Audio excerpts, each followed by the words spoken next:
let's talk realistic writing goals. So every time I sit down to edit, I'm in my 12th draft of my novel and I'm on chapter 17 of 33. I'm always like, I'm going to finish this chapter today. I'm going to get this chapter edited, and tomorrow will be chapter 18, and the next day will be chapter 19. And that never works. Why does that never work? Because it's not obtainable. And it also doesn't really give me time to process what I've written, because up until this point, this has been me telling this story to myself over and over and over again.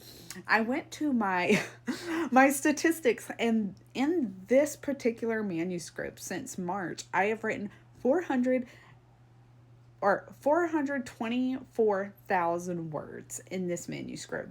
But my current manuscript is only about 96,000 words. So why would it be like that? Well, there's a lot of different reasons, but one, because I delete a lot. Now, whether or not deleting is good for you depends on you. I am a very big person who will like write a paragraph and then delete the paragraph and then rewrite the paragraph. And that is fine when you're in editing and revising, because I find like a lot of times I'm looking for words, but it is not a good practice.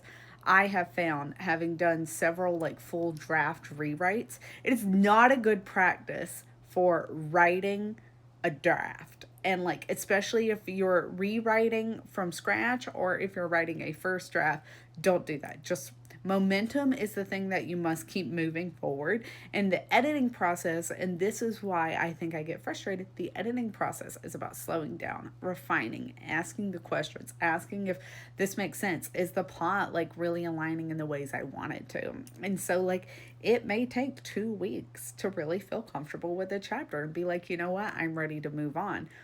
But that time is well spent, because I am learning with every draft to do that in editing, not in drafting. Let me know how you find editing. Is it a slower process for you than drafting? Let me know in the comments.